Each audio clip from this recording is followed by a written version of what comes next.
Assalamualaikum warahmatullahi wabarakatuh, Sobat DIM dimanapun kalian berada. Kembali lagi bersama saya Kadila Aliani dalam segmen podcast DIM, Diary Misteri.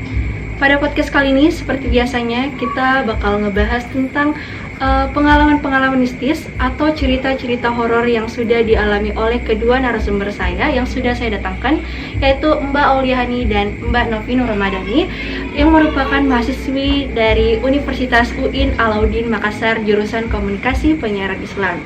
Nah, pada penasaran kan, kami bakal ngebahas tentang pengalaman-pengalaman horor apa atau mistis apa yang udah dialami oleh Mbak Auliahani dan Mbak Novi Nur Ramadhani. Makanya tetap stay tune terus untuk nonton podcast DIM, Diary Misteri. Dims, aku mau ngasih tahu kalian kalau aku baru aja borong kaos kaki di moonbeams.id. Ini kaos kakinya lucu-lucu banget dan harganya pun murah banget, mulai dari 10.000 per pieces.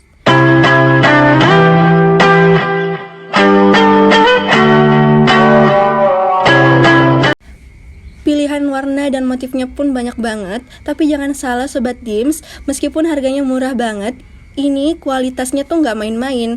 Mulai dari kainnya tuh tebal banget dan adem banget dipakainya. Jadi buruan tunggu apa lagi, aku udah taruh platform Instagramnya di bawah sini, dan jangan lupa order, jangan sampai kehabisan ya.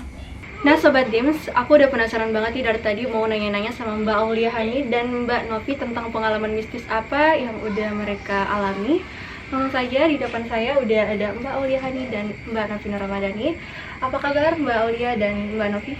Alhamdulillah baik. Mulai Mbak Auliahani, kesibukannya apa aja nih selain kuliah? Apa ada nggak kesibukannya selain kuliah? Sejauh ini sih belum ada. Kalau Mbak Novi sendiri kesibukannya apa? Lagi sibuk kuliah aja sih. Setahu saya nih ya, Mbak Aulia dan Mbak Novi ternyata satu kampus ya di Universitas UIN Alauddin. Iya. Oh, jadi saya mau tanya-tanya nih, dari tadi udah penasaran banget, mulai dari Mbak Auliahani dulu deh. Mbak Auliahani nih, pengalaman mistis apa sih yang Mbak Auliahani pernah rasain atau alami? Kan gini, saya kan pernah sempat sekolah di pondok pesantren. Nah, di pondok pesantren saya ini setiap malam Kamis ada yang namanya muhadarah, di mana muhadarah ini tuh kayak ceramah gitu. Nah, kebetulan saya punya teman yang sensitif soal hal-hal kayak gituan, atau bisa dibilang indigo lah ya. Jadi teman Mbak ini ceritanya kayak terlalu peka dan agak peka tentang hal-hal yang seperti itu. Iya. Nah, malam itu tuh teman saya ini kayak tiba-tiba megang tangan saya, kenceng banget, kayak orang ketakutan gitu. Terus aku tanya kan, kenapa kok kayak genggam tangan aku kayak sampai sekencang itu? Terus dia bilang nggak apa-apa kok, tapi itu kayak ekspresinya itu kayak orang ketakutan. Mungkin dia kayak lagi mau lihat sesuatu kali ya pada saat itu. Iya. Terus gimana kelanjutannya?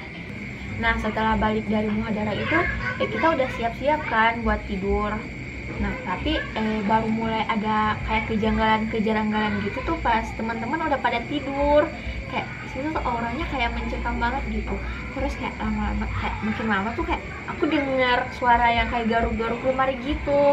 Tapi awalnya tuh kayak aku berusaha positive thinking lah ya, kayak mungkin itu dari suara dari kamar sebelah. Iya, atau mungkin teman kamu yang lagi iseng kan? Iya. Tapi kok makin lama ini suaranya nggak berhenti, kan nggak mungkin juga orang bakal seiseng itu garuk-garuk lemari sampai lama banget. Nah, situ tuh aku udah kayak perasaan aku udah nggak enak. Ya, jadi kayak aku udah mulai takut. Terus makin lama aku denger kayak suara kayak gini nih, kayak dari bawah kaki aku. Dari bawah kasur kamu atau gimana tuh? Iya, kayak dari bawah gitu, kayak dari kaki. Oh iya. Nah, aku itu kayak aku ngerasa kayak ada tangan yang megang betis aku. Terus makin lama kayak ngerangkak gitu. Tapi kamu nggak berpikir gak kalau misalnya itu teman kamu atau siapa mungkin? Waktu itu aku udah nggak bisa berpikir positif lagi, kayak pokoknya takut aja kayak mungkin emang udah nggak bisa berpikir thinking lagi kan, karena kamu cuma 2 orang kan dalam ruangan itu ceritanya. Iya, kayak udah bener-bener nggak bisa, soalnya juga dari tadi tuh udah banyak banget kejadian janggal. Ya, terus? Nah, abis itu kayak aku langsung teriak.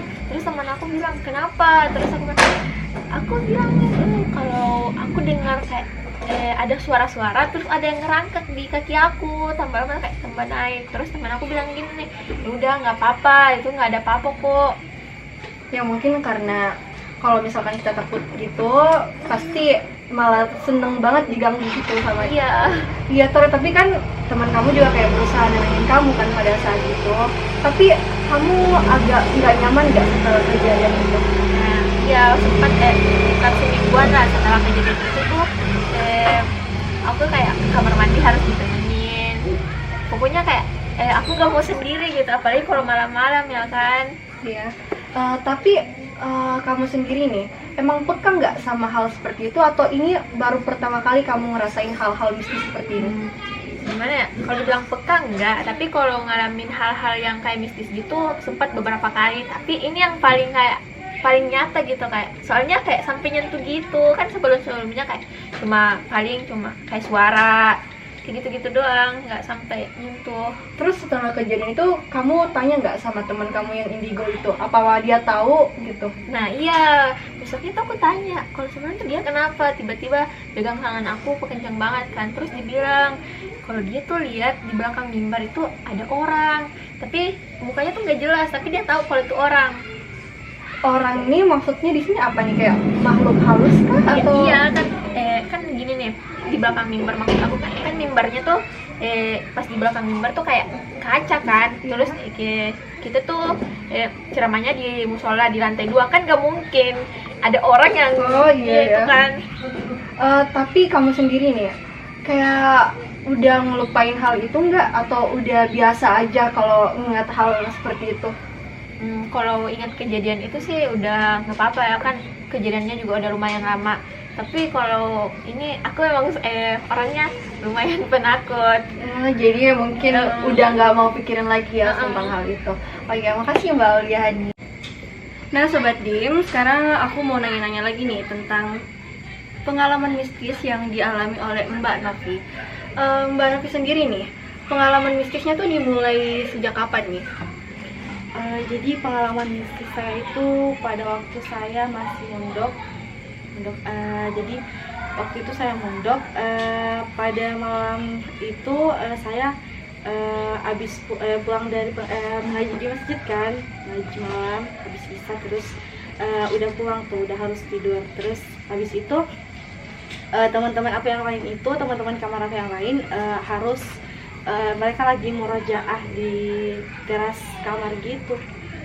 Sebelumnya nih aku mau nanya, murojaah itu apa sih? Jadi murojaah itu mereka lagi ngulangin hafalan gitu. Oh iya, ya udah lanjut aja Mbak. Jadi pas mereka lagi ngulang hafalan, aku udah mau tidur gitu kan, karena aku udah lumayan capek, jadi aku udah mau tidur. Pas mau tidur itu aku kayak ngerasa kok kayak ngeri gitu kan. Pas itu aku lihat kayak udah mau tidur, tapi tiba-tiba kayak selimut aku tuh kayak gerak-gerak gitu, gerak-gerak terus. Tapi sebelum itu, kamu ini di dalam kamar kamu itu sendiri kah atau bersama teman kah? Nah itu teman aku tuh emang lagi di luar semua, aku di kamar lagi sendiri. Jadi pas udah mau tidur aku sendiri di kamar. Oh jadi posisinya di sini kamu sendiri? Iya sendiri. Pas mau tidur kayak selimut aku tuh kayak gerak-gerak gitu. Nah pas kayak gitu aku kayak udah mungkin angin. Tapi kemudian aku mau tidur lagi tapi masih gerak-gerak. Nggak lama kemudian kayak keangkat gitu, kayak kebuka. Kayak aku kan mungkin masih angin. Nah tiba-tiba kayak mau tidur lagi masih keangkat, tapi itu udah kayak mau terbang gitu. Jadi kayak aku udah mulai takut. Jadi tapi lama kemudian makin keangkat, aku lagi keluar teriak, kayak teman aku kayak nanya gitu, kayak kamu tuh kenapa sih, kayak bukannya kamu tidur gitu, istirahat kan capek gitu. Tapi aku ceritain. Tapi maksudnya ini selimutnya kayak terbang gitu nih, kayak ke atas atau gimana? Kayak dilempar gitu. Dilempar. Tapi di situ kamu sendiri kan, kayak nggak ada orang lain kayak ngelempar atau gimana? Enggak, aku kayak emang lagi sendiri di kamar kan. Teman-teman aku emang lagi di luar semua. Tapi kamu ini emang peka kah atau kayak biasa aja dengan hal-hal yang seperti itu? Aku sih orang yang penakut banget, karena abis itu aku nggak bisa tidur semalaman, nggak bisa tidur, keingat-ingat terus, jadi nggak bisa tidur karena takutnya itu keulang lagi, jadi nggak bisa tidur malam itu, nggak bisa tidur. Terus pas kamu keluar gitu, yang pas kamu tanya sama teman-teman kamu kalau ada kejadian hal seperti itu, teman-teman kamu responnya gimana? Mereka sih kayak menyangkanya kayak emang angin doang, langit. Padahal kan emang aku tuh kayak ngeliat itu emang dilempar gitu. Mereka nggak percaya tapi tetap nenangin aku supaya nggak takut lagi. Tapi kamu sendiri nih, ada nggak sih kayak trauma atau gimana nih setelah kejadian itu?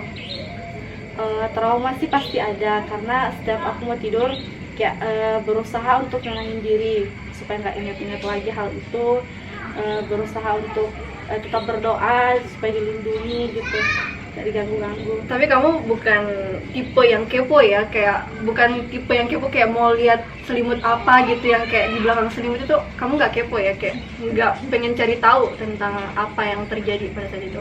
Enggak sih, karena mungkin udah terlanjur takut, jadi nggak ngeliat kayak apa sih yang ada di balik itu, di balik selimut itu, enggak sih. Tapi kamu udah kayak biasa aja kan kalau misalkan cerita soal hal itu, kayak udah biasa aja, udah kayak nggak takut lagi gitu? Kalau sekarang sih udah nggak takut, udah biasa aja, karena udah sering diceritain juga sama orang dan udah biasa gitu.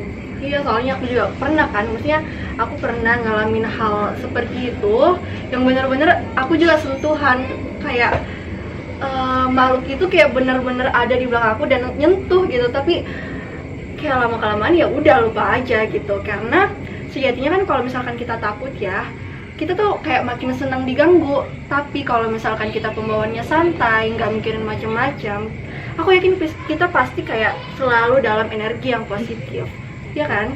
Iya. Nah, tak terasa sudah Sobat Tim, kita sudah berada di penghujung acara. Sebelum saya mengakhiri podcast ini, saya mengucapkan banyak terima kasih kepada Mbak Novi dan Mbak Aulia yang sudah sempat hadir di dalam podcast Tim Diari Misteri.